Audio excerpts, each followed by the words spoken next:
standing in the pouring rain with a soggy cardboard box. I watched my husband livestream my humiliation to the world. He called me a leech, convinced he had destroyed me by orchestrating my firing. He had no idea that my termination letter had just triggered a secret clause, making me the sole owner of the very conglomerate that fired me. He thinks he won, but he just signed his own professional death warrant. My name is Harper Vance, and I had spent the last 7 years of my life bleeding for Orion Tech. I was 32 years old, the creative director who had built this brand from a garage startup into a Silicon Valley darling. But as I sat in the glass-walled conference room, none of that mattered. Marcus, the CEO whose greed was only matched by his incompetence, slid a single sheet of paper across the mahogany table. "We have evidence that you facilitated the data leak last week," Marcus said, his voice lacking even a shred of genuine regret. "This is a termination for cause. Effective immediately." My hands shook as I picked up the paper. It was absurd. I was the one who had flagged the security vulnerabilities months ago. "This is insane," I said, my voice trembling. "Marcus, I didn't leak anything. I built the firewall protocols myself. You know I would never—" I stopped because I realized I was not the only other person in the room. Sitting in the corner, shrouded in the shadows of the late afternoon sun, was my husband, Gavin. As the director of sales, he had a seat at the table, but today he looked like a stranger. He was staring at his polished leather shoes, refusing to meet my eyes. "Gavin," I asked, the air leaving my lungs. "Gavin, tell him how late I've been staying up to fix the server issues. Please, say something." Gavin finally looked up. His face was a mask of cold indifference, a look I had never seen in our 5 years of marriage. He stood up, walked over to the table, and picked up a pen. "The board has made a decision." "Harper," Gavin said, his tone flat and practiced. "I have to think about the company. I have to think about my future." He signed the witness line on my termination papers without a second of hesitation. The scratch of the pen against the paper sounded like a gunshot in the silent room. He was not just letting this happen. He was cementing it to protect his own bonus and his title. 10 minutes later, I was being escorted out by security like a common criminal. I clutched a cardboard box containing a few photos of my daughter, Mia, and a dead succulent. As the guard marched me through the lobby, I saw Gavin again. He was standing near the elevators with Sierra, the 22-year-old executive assistant who had been eyeing my job and apparently my husband for months. Gavin was leaning in close to her, whispering something that made her giggle. He looked relieved. He looked happy. I pushed through the revolving doors and stepped out into the gray, unforgiving streets of New York City. The rain was coming down in sheets, instantly soaking through my silk blouse. I stood there, shivering, water dripping from my nose, feeling the weight of the box in my arms and the crushing weight of betrayal in my chest. Then I heard footsteps behind me. Harper. For one foolish, pathetic second, I thought Gavin had come to his senses. I thought he was coming to bring me an umbrella, to tell me it was all a mistake. I turned around, hope flaring in my chest.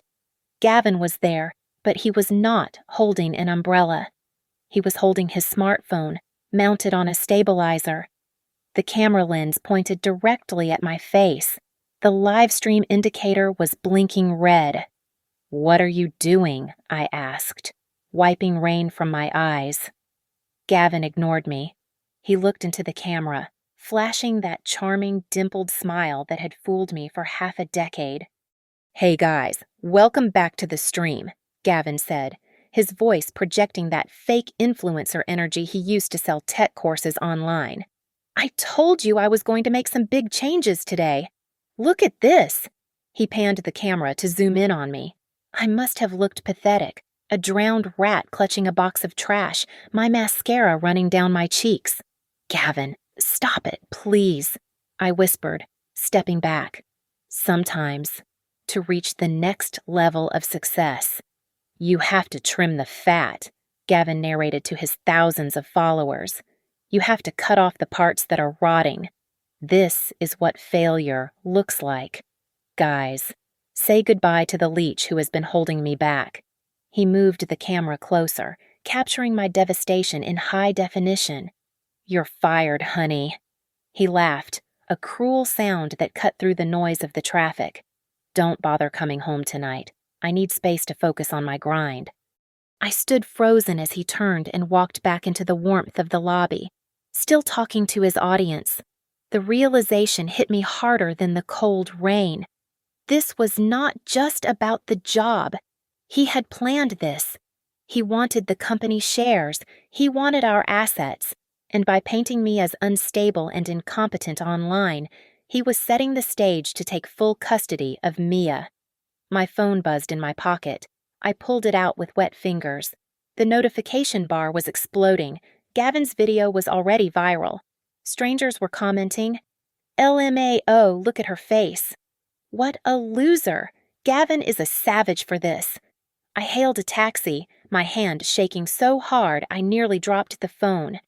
As I collapsed onto the cracked leather seat of the cab, I felt a darkness settle over me that was absolute and terrifying. I had lost my career, my husband, and my dignity in the span of 1 hour. But as the taxi merged into the gridlock of traffic, I did not know that the bottom had not yet been reached.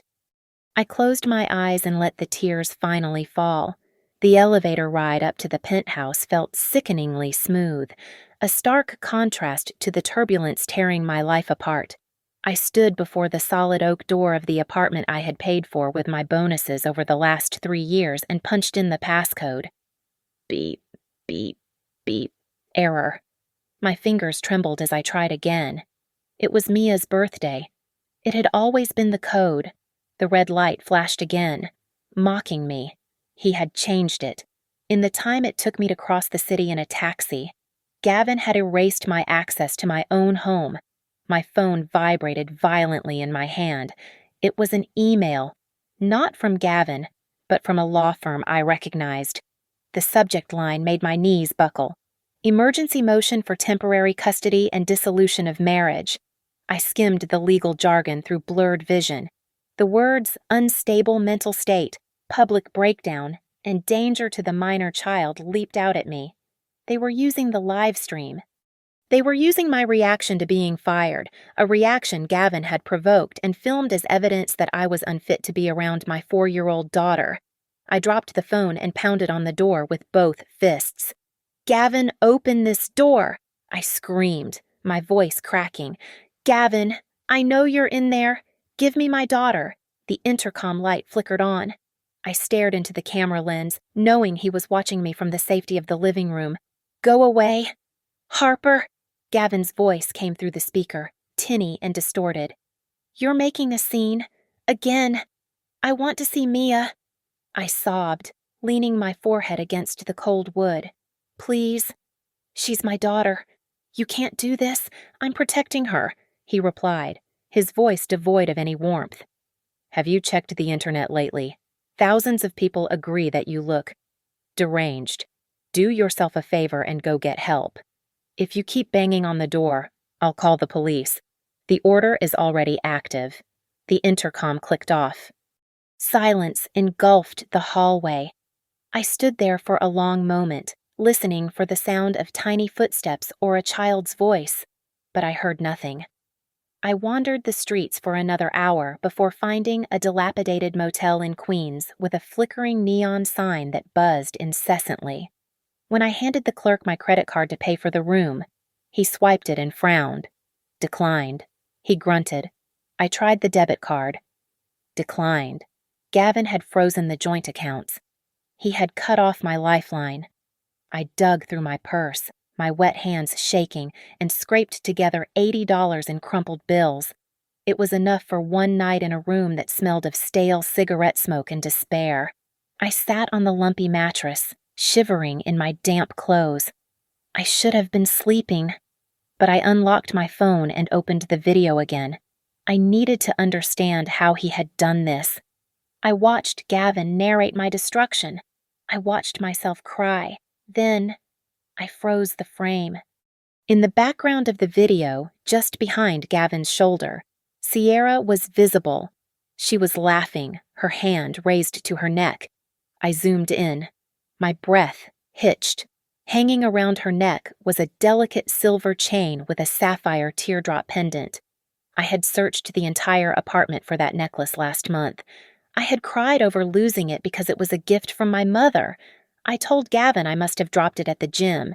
He had hugged me and told me not to worry about material things. He had stolen it. He had stolen my mother's necklace and given it to his mistress.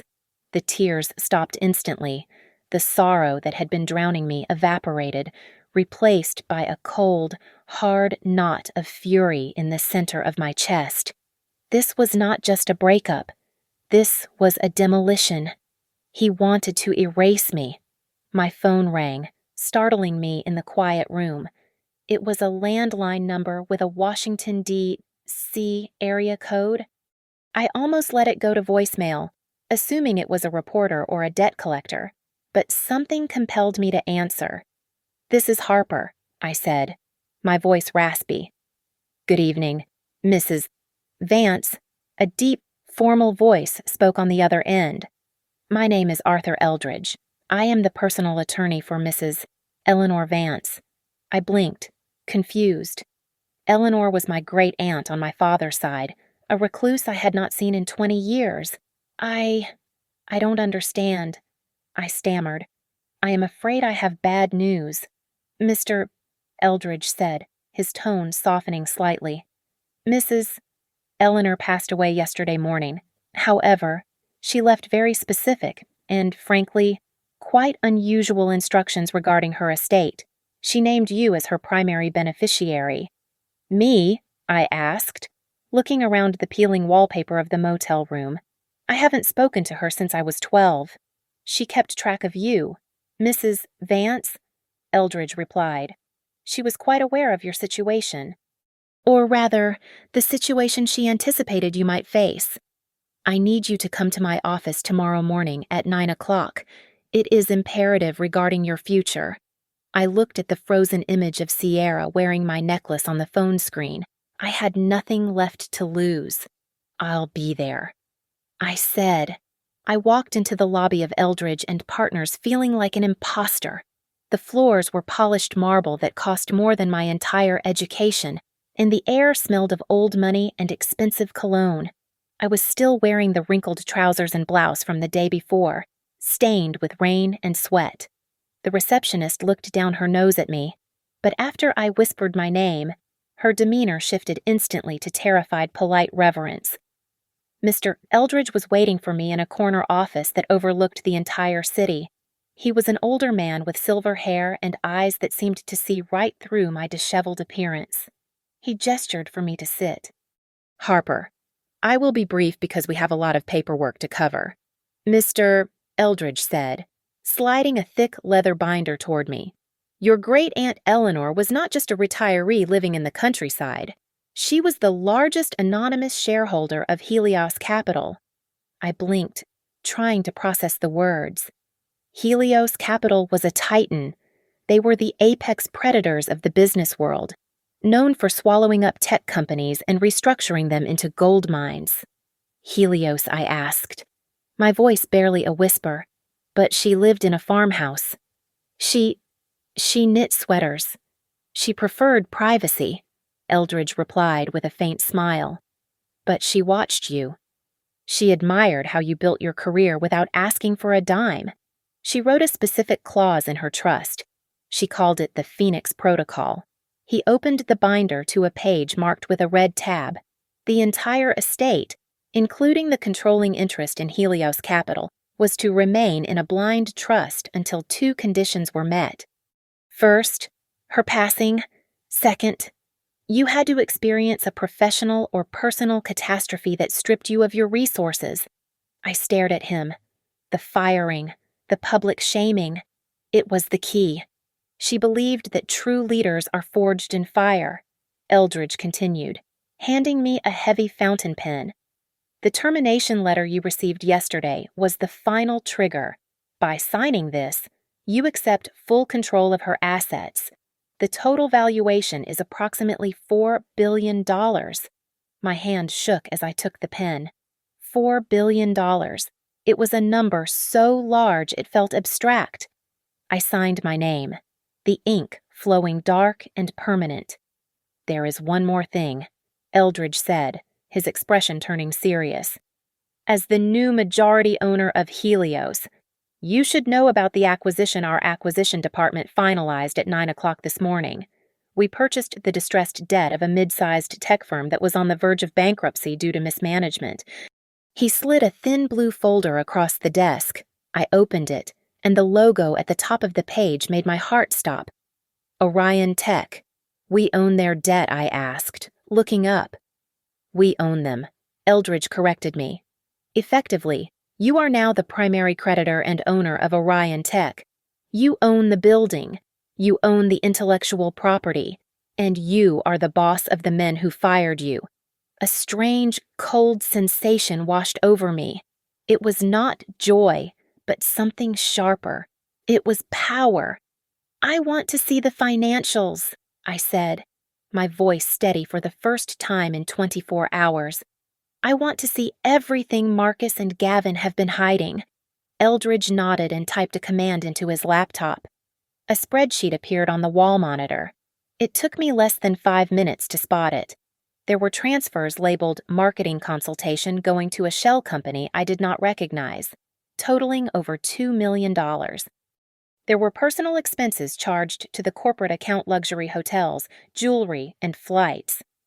"This is fraud," I murmured, tracing the lines on the screen. "Gavin and Marcus have been bleeding the company dry. We can file charges immediately," Eldridge suggested. "No," I said, standing up and walking to the window. I looked down at the city, the same city that felt so cold yesterday. "Not yet. If we arrest them now, they just go to jail. I want them to lose everything first. I want them to feel what I felt." I turned back to the lawyer. "Keep my identity a secret. As far as they know, Helios is just a faceless corporate overlord coming to restructure, and I need a security team. Top tier. I want a 24-hour detail on my daughter, Mia, to make sure Gavin doesn't try to take her out of the state. And I want investigators on Gavin. Every text, every picture, every breath he takes. I want it recorded." Eldridge closed the binder with a satisfying snap. "Consider it done. Ms. Vance." The scissors sliced through my hair, severing the last physical tether to the woman I used to be. I watched in the salon mirror as the long, wavy locks that Gavin used to claim he loved fell to the floor in heaps. When I stood up, I was someone else. My hair was now a sharp, asymmetrical bob that framed my face like a helmet of war. I went straight from the salon to a high-end boutique on Fifth Avenue and bought 5 tailored suits in charcoal, navy, and black. When I looked at my reflection in the dressing room, I did not see a heartbroken wife. I saw a CEO. I saw an executioner. For the next 72 hours, I practically lived in the secure war room at Helios Capital. I worked side by side with a team of forensic accountants who were terrifyingly good at their jobs. We dissected Orion Tech's finances like a frog in a biology class. It did not take long to find the rot. "Look at this entry," the lead auditor said, pointing to a recurring monthly transfer. "It is labeled as digital outreach, but it routes directly to a holding company registered in the Cayman Islands." I traced the digital footprint. "It's Gavin," I said, my voice cold. "He has funneled $2 million out of the marketing budget over the last 18 months. He used company money to buy fake followers for his social media accounts and to pay for Sierra's apartment." We dug deeper. Marcus was no better. The CEO had been cooking the books, inflating the quarterly revenue by 15% to make the company look attractive enough for Helios to buy. He had effectively scammed my aunt, and now he had scammed me. I turned to Eldridge, who was silently observing from the head of the table. "Send the notice," I commanded. "Tell them the new ownership group requires a mandatory competency review meeting tomorrow at 2 o'clock. Tell them attendance is non-negotiable." "It will be done," Eldridge replied. I took a break and pulled out a brand new, unregistered smartphone. I had promised myself I would stop watching, but I needed to see his face one last time before I destroyed him. I opened the social media app and found Gavin's live stream. He was live from our penthouse. My stomach churned. He was sitting on my beige velvet sofa, a glass of whiskey in his hand. It's sad, really, Gavin was saying to the camera, feigning a sympathetic sigh.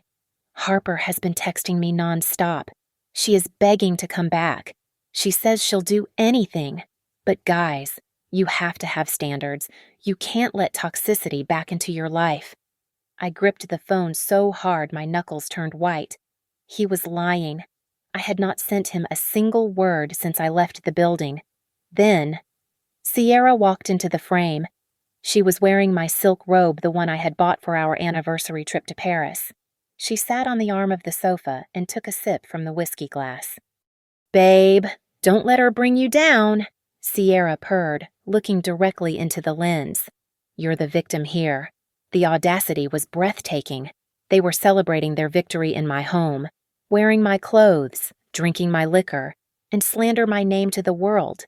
The old Harper would have thrown the phone against the wall. The new Harper just smiled a terrifying, razor-thin smile. I created a dummy account with a generic username and typed a single comment into the chat stream. "Laugh while you can." I watched on the screen as Gavin squinted to read the scrolling comments. He paused when he saw mine. He let out a loud, arrogant laugh. "Laugh while you can," he read aloud, mocking the tone. "Oh, look, we have a hater in the chat. Probably one of Harper's pathetic friends. Goodbye. Loser." He tapped the screen, blocking the account. He grinned at Sierra, thinking he had just swatted away a fly. He had no idea he had just blocked the person holding the detonator. I set the phone down and looked at the 3 stacks of documents arranged perfectly on the conference table. The first stack was the forensic proof of embezzlement and fraud that would send them to prison. The second was a court summons for an at-fault divorce that would leave Gavin with 0 assets. The third was a stack of termination letters, effective immediately. He thinks he won the lottery. I whispered to the empty room, but he just cashed a ticket to hell. The notification from Orion Tech's internal server pinged on my cloned phone at exactly 9 o'clock in the morning. It was a company-wide memo sent by Marcus, marked with high importance. The subject line read, "Strategic Partnership and Capital Injection." I sat in the back of a black, armored limousine parked directly across the street from the Orion Tech Tower, through the tinted glass. I watched the frantic energy of the building. To Marcus and Gavin, today was the day they hit the jackpot. They believed the representatives from Helios Capital were coming to hand them a blank check. They thought they were being rewarded for cutting costs, meaning for firing me. My old phone, which I had kept active solely for this purpose, lit up with a voicemail. I pressed play and let Gavin's voice fill the quiet luxury of the car. "Harper, pick up!" Gavin's voice sneered through the speaker. "Actually, don't bother. I just wanted to let you know that the new owners are flying in today to personally congratulate me. I am about to become a multimillionaire. How about you? Did you find a job scrubbing toilets yet, or maybe washing dishes at a diner? Don't wait up for me. I'll be celebrating." I ended the call without a trace of emotion. He sounded so confident. He sounded like a man who believed the world was his for the taking. He had no idea he was bragging to his executioner. My secure phone buzzed again. This time, it was a text from Sarah, one of the junior graphic designers who had been loyal to me for years. "It is a nightmare in here." Sarah wrote, "Sierra is walking around with a clipboard. She is calling herself the senior image consultant. She just yelled at the receptionist for wearing the wrong shade of lipstick. She is tearing apart your old office. I hate this." I felt a flash of protective anger, but I tamped it down. "Stay calm," I texted back. "Do not say a word. Just prepare some popcorn for the meeting this afternoon. Trust me." Inside the building, the atmosphere was a mix of terror and arrogance. Through the hacked security feed on my tablet, I watched Marcus pacing in the boardroom, sweating through his expensive shirt. He was terrified of the new owners, desperate to hide the red ink on the ledgers. Gavin, on the other hand, was preening. I watched Gavin load a presentation onto the main server. I opened the file remotely to take a look. My jaw tightened. It was my work. It was the entire branding strategy for the next fiscal year that I had spent 6 months developing. He had simply deleted my name from the title slide and replaced it with "Presented by Gavin Vance, future CEO." He really thought Marcus was going to step down and hand him the crown. The level of delusion was almost impressive. "Driver," I said, pressing the intercom button. "Hold position. We wait until exactly 2 o'clock. "Yes, ma'am," the driver replied. Up on the 42nd floor, Marcus was corralling the entire staff into the main auditorium. He was barking orders, telling everyone that attendance was mandatory and that anyone who embarrassed him in front of the investors would be terminated on the spot. The staff looked terrified. They were walking on eggshells, afraid to breathe wrong, worried that they would be the next ones escorted out with a cardboard box. In the center of it all stood Gavin and his clique of sales bros, laughing and high-fiving. Sierra was clinging to Gavin's arm, wearing a dress that was far too informal for a business meeting, acting as if she already owned the place. They were the kings and queens of the castle. I checked my watch. 1:55. "It is time," I whispered to myself. I signaled to the convoy of 3 black SUVs behind my limo. The engine purred to life. The trap was set, the bait was taken, and the prey was currently patting himself on the back, completely unaware that the hunter was pulling up to the front door. At exactly 2 o'clock in the afternoon, the convoy of 3 obsidian black SUVs pulled up to the curb of the Orion Tech headquarters. The street was bustling, but the sheer size and aggressive presence of the vehicles made the traffic halt. I sat in the middle car, watching through the tinted window as the scene unfolded exactly as I had choreographed it. Marcus and Gavin were waiting on the sidewalk. They looked ridiculous. Marcus was wiping sweat from his forehead with a handkerchief, and Gavin was bouncing on the balls of his feet, adjusting his tie every 3 seconds. They looked like eager servants waiting for royalty. When the first SUV opened and 4 hulking security guards in dark suits stepped out, Gavin practically bowed. He rushed forward to shake the hand of the lead security officer, mistaking him for a VIP. "Welcome! Welcome to Orion Tech," Gavin shouted over the noise of the city, his smile stretching so wide it looked painful. The guard ignored him completely, turning back to open the door of my limousine. I took a deep breath. This was it. I stepped out onto the pavement. The silence that followed was heavy. I was wearing a bespoke white suit that cost more than Gavin's car, tailored to fit my new, sharper silhouette perfectly. My hair, now a sleek, angular bob, was hidden slightly by the oversized designer sunglasses that covered half my face. I stood tall, flanked by Mr. Eldridge on my left and the wall of security guards on my right. Marcus and Gavin stared at me. They blinked. They looked at the expensive fabric of my suit, the limited edition heels, and the way the bodyguards formed a protective ring around me. They did not see Harper, the fired employee. They saw money. They saw power. They saw the people who held their fate in their hands, and they had absolutely no idea who was standing behind those dark lenses. I did not acknowledge them. I simply began to walk. The security team parted the crowd like the Red Sea, and I strode into the lobby where I had spent 7 years of my life. The air conditioning hit me, smelling of familiar floor wax and coffee. But today, the space felt different. It felt small. I stopped in front of the reception desk. The receptionist, a woman who had audibly snickered when I was escorted out with my cardboard box just days ago, looked up. Her eyes went wide at the sight of the entourage. Slowly, deliberately, I reached up and removed my sunglasses. I locked eyes with her. I saw the flash of recognition, followed immediately by a wave of pure, unadulterated terror. Her mouth opened to speak, but no sound came out. I held her gaze for 3 seconds long enough to let her know that I remembered, and then I dismissed her with a slight turn of my head.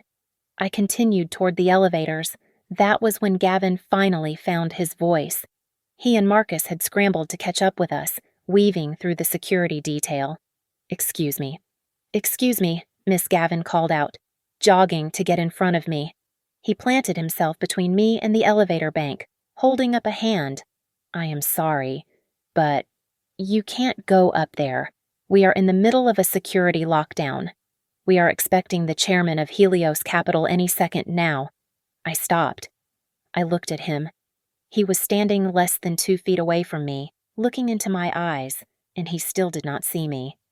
He was so blinded by his own ambition, so convinced that his wife was a weeping mess in a motel room, that his brain refused to process the woman standing in front of him. I said nothing. I just stared at him with a cold, detached amusement. Mr. Eldridge stepped forward, his face a mask of stone. He extended one arm and firmly shoved Gavin to the side, clearing the path. "Step aside," Eldridge barked, his voice booming through the silent lobby. "Make way for Chairman Vance." The name hung in the air like a thunderclap. Vance. Gavin froze. His face went slack. He looked at Eldridge, then he looked back at me. I saw the gears in his head grinding to a halt. Vance was his last name. It was my married name. But Chairman Vance, Gavin whispered, his voice trembling. "But that's..." He squinted, leaning in slightly, searching my face for something familiar, but the confusion was paralyzed by the impossibility of the situation. He could not reconcile the image of his discarded wife with the titan of industry standing before him. I did not give him time to figure it out. I stepped into the private elevator reserved for the CEO.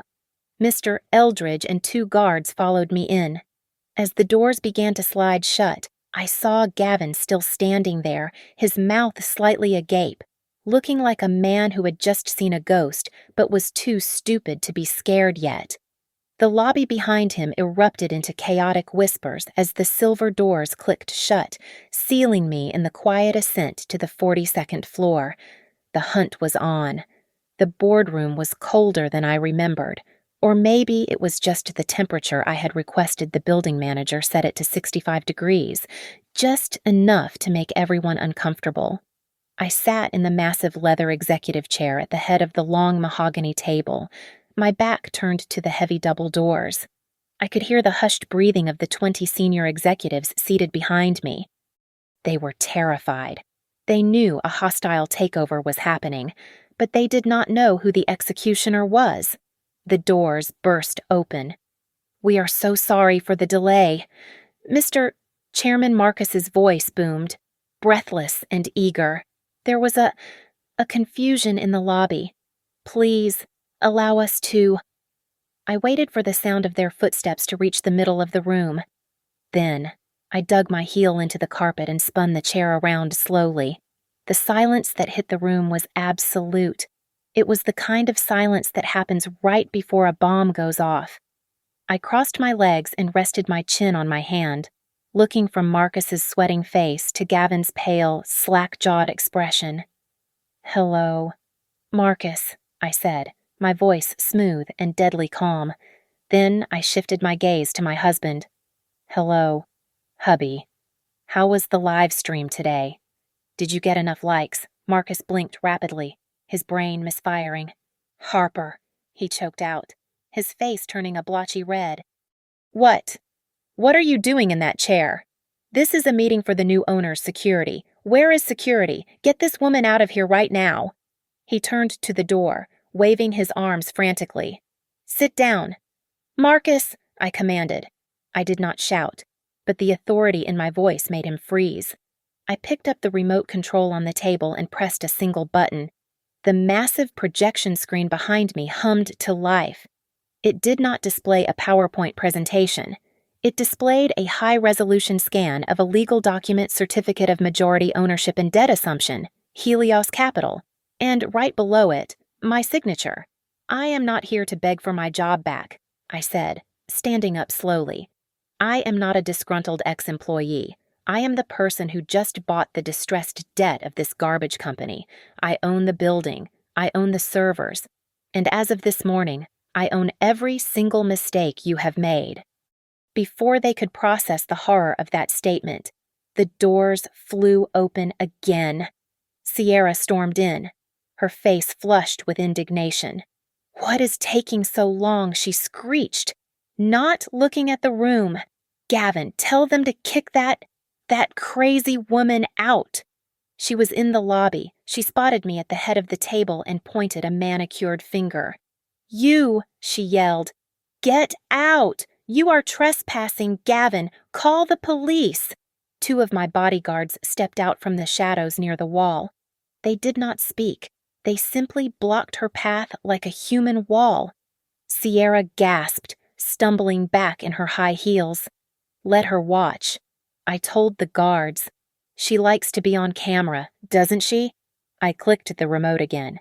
The screen split in two. On the left side was the video Gavin had filmed yesterday, the one where he zoomed in on my crying face while calling me a leech.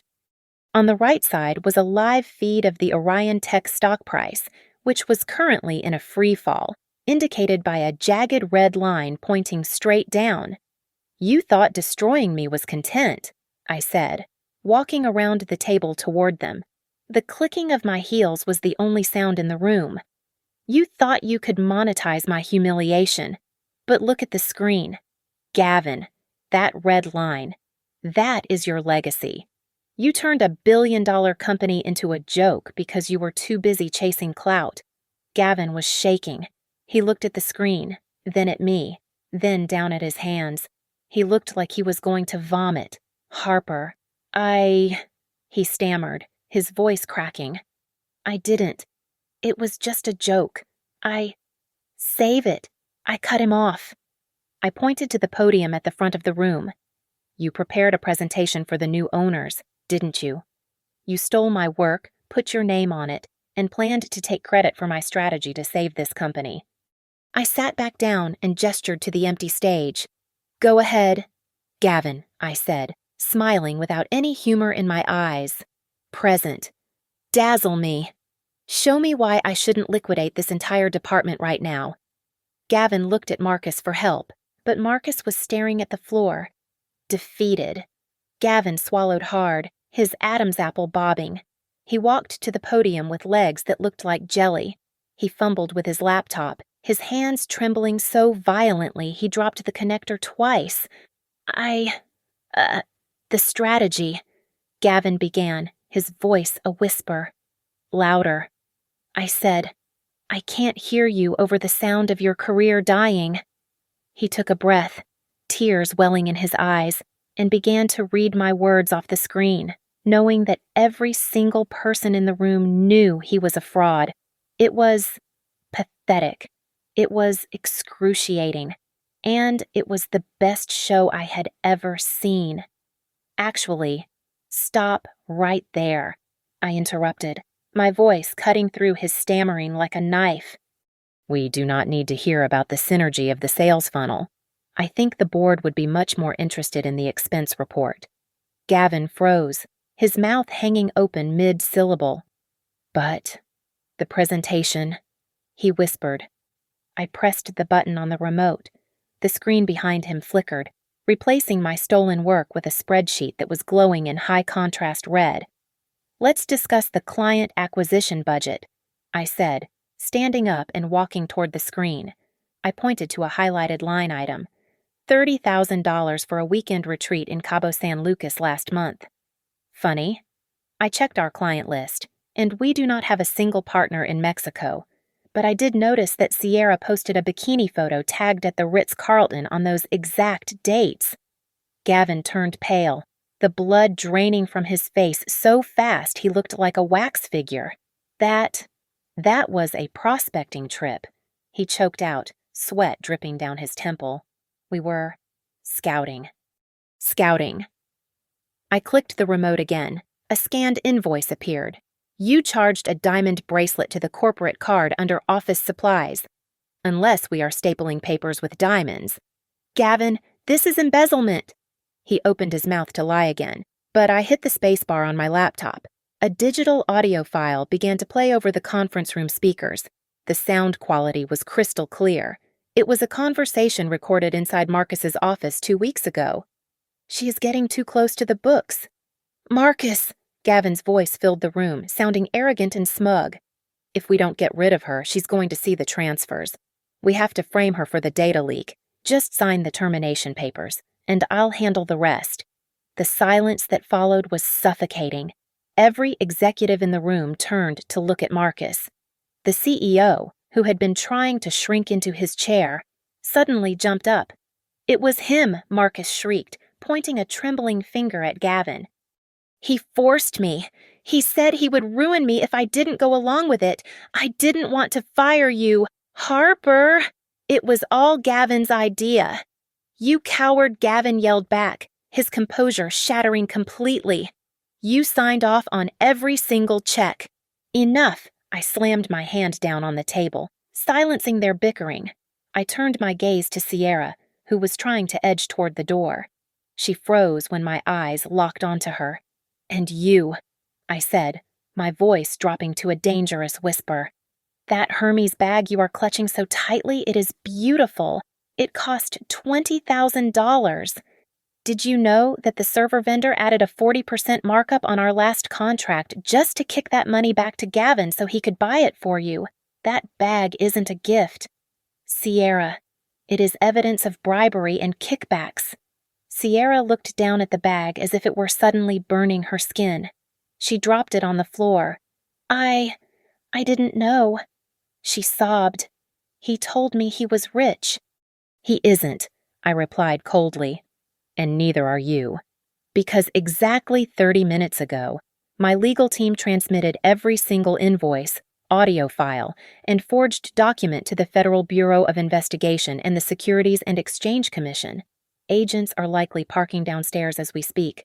The reality of the situation finally hit Gavin. His knees gave out, and he collapsed onto the carpeted floor.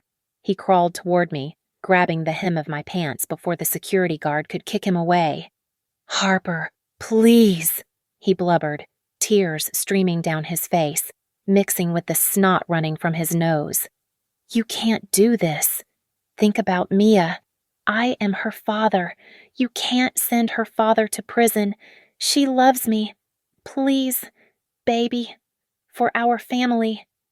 I looked down at him, and any lingering shred of love I once held for him turned to ash.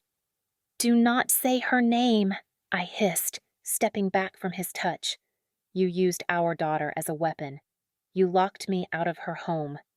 You filed a restraining order against me to keep me from her just to cover your own crimes. You don't care about Mia. You only care about yourself. I signaled to Mr. Eldridge. And about that home. I continued, my voice steady. You might want to know that the penthouse you are currently living in is owned by a shell company.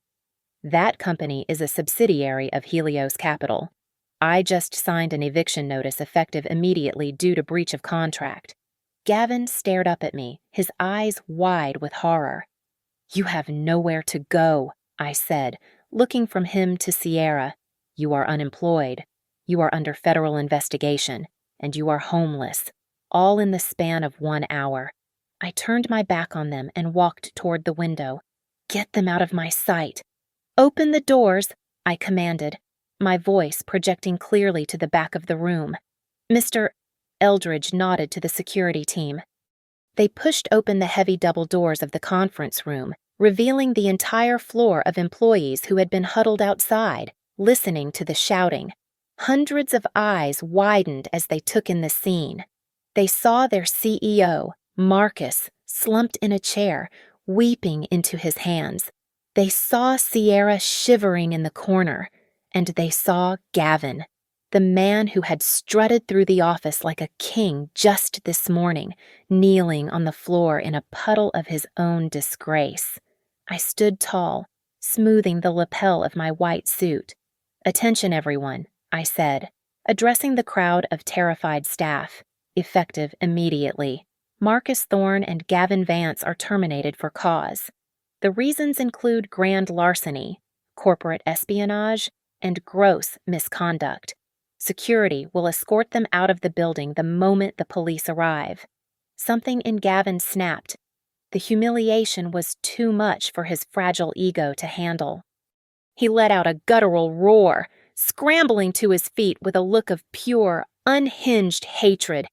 "You bitch!" Gavin screamed, his face purple with rage.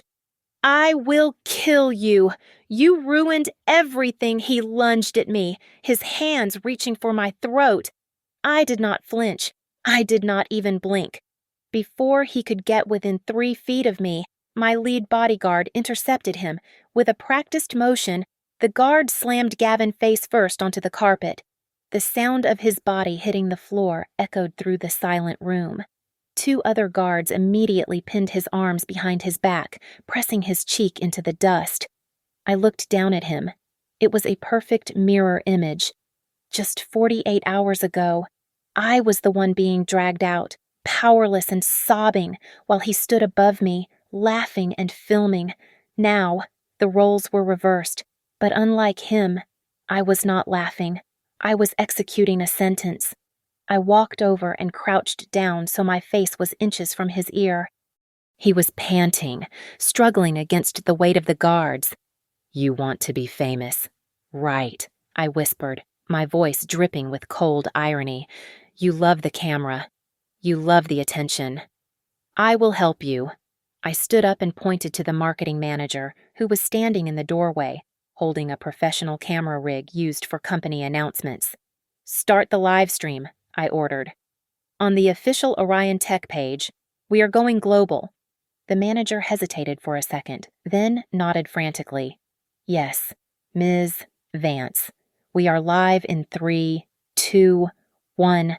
I turned to the camera lens, the red tally light glowing steady. I knew that the Orion Tech page had over 5 million followers, investors, tech enthusiasts, and industry leaders. This was an audience Gavin could only dream of. "Good afternoon," I said, my voice steady and professional. "My name is Harper Vance, and I am the new chairman and majority owner of Orion Tech. I am coming to you live to announce a major restructuring of our leadership." I stepped to the side, allowing the camera to capture the full view of Gavin pinned to the floor, handcuffed and thrashing. For too long. This company has been rot from the inside by greed and incompetence, I continued, staring into the lens. This man, Gavin Vance, formerly the director of sales, has been misappropriating millions of dollars of your money to fund a fake lifestyle. He is not a successful entrepreneur. He is a fraud who stole from this company to buy fake followers and luxury goods while his wife and child were locked out of their home. My phone, which was monitoring the stream, exploded with notifications. The viewer count jumped from 5,000 to 50,000 in seconds. The comments were flying too fast to read, but the sentiment was clear. The internet loves a villain, and I had just given them one. We are cooperating fully with the authorities, I concluded. Orion Tech is under new management, and we have zero tolerance for liars. Suddenly, Gavin's phone, which had skittered across the floor during the scuffle, began to light up incessantly. It was lying screen up, and because of the silence in the room, everyone could hear the pinging of notifications. Ping, an email from his biggest sponsor, a protein shake company. Contract terminated. Effective immediately. Ping, a notification from his talent agency. Representation dropped. Ping, a text from his publisher. Book deal canceled. Gavin lifted his head, straining to see the screen. He read the notifications as they popped up, one after another, dismantling the fake empire he had built on lies. No, please, Gavin moaned, his voice breaking. "Stop it. Turn it off, please. Harper, make them stop." "I can't stop the truth. Gavin," I said, signaling for the camera to cut the feed. He let out a scream of pure despair, a sound of a man who realized that not only was his life over, but he would be a laughingstock for the rest of history. He had wanted the world to watch me fall. Instead, he had just broadcast his own funeral. The heavy double doors swung open with a force that rattled the glass walls of the conference room. It was not another investor or a curious employee. It was a squad of 6 officers wearing jackets emblazoned with the letters FBI in bold yellow text. The room went deathly silent. Marcus Thorne and Gavin Vance, the lead agent announced, his voice leaving no room for argument. We have warrants for your arrest on charges of wire fraud, embezzlement, and money laundering. Place your hands where we can see them. Marcus slumped in his chair, too defeated to move, but Gavin began to hyperventilate.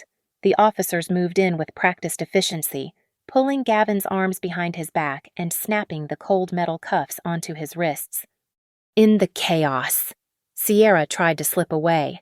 She edged along the back wall toward the emergency exit, keeping her head down. Not so fast, miss, an officer said, stepping into her path. We have a warrant for you as well. Conspiracy to commit fraud and receipt of stolen property. You are coming with us. Sierra let out a shriek as they grabbed her arms. I didn't do anything, she screamed, her voice shrill and panicked. He bought me those things I didn't know. They ignored her protests and marched her toward the door. As the officers hauled Gavin to his feet, he locked eyes with me. His face was a mess of tears and snot, the arrogance completely washed away. He threw himself toward me, forcing the officers to hold him back. Harper, please, Gavin sobbed, his voice cracking. Baby, I am sorry. I was stupid. I was so stupid. Please, tell them to stop. We can fix this. I will be better.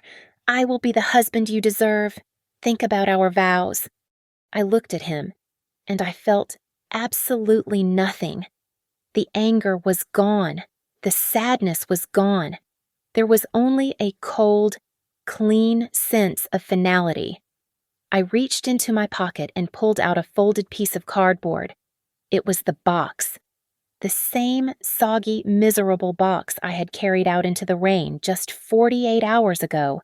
I unfolded it and set it on the polished mahogany table. Then, slowly, I twisted the gold wedding band off my finger. It felt heavy in my hand, weighed down by 5 years of lies.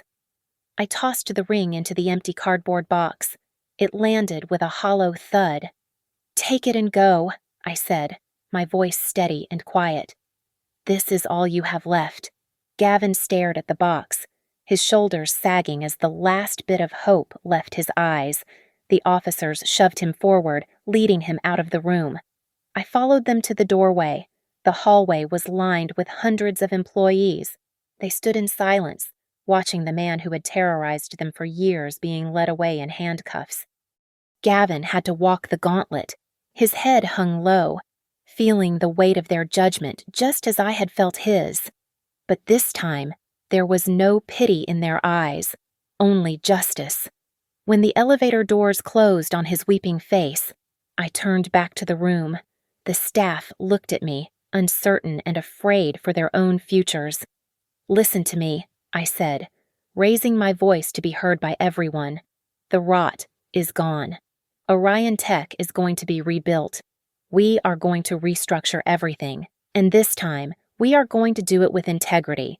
For those of you who stayed and did your work while they stole from us, I am authorizing an immediate 10% raise across the board.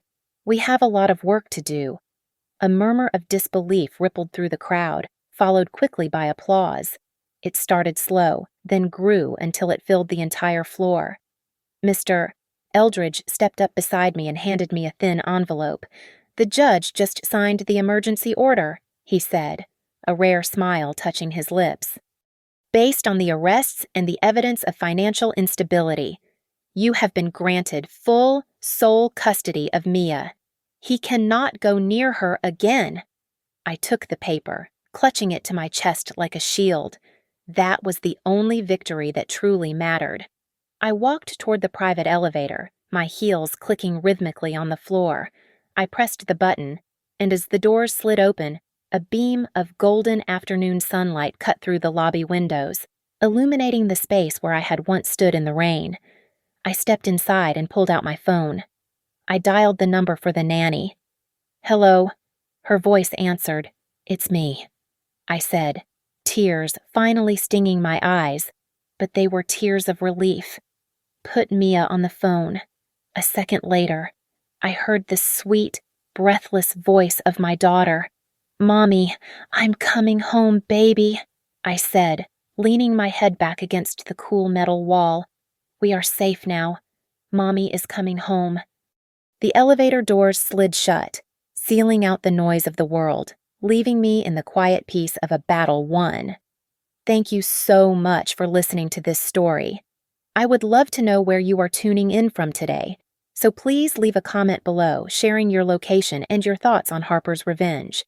If you enjoyed this story, please make sure to subscribe to the Lily Revenge Stories channel, like this video, and smash that hype button to help this story reach even more listeners.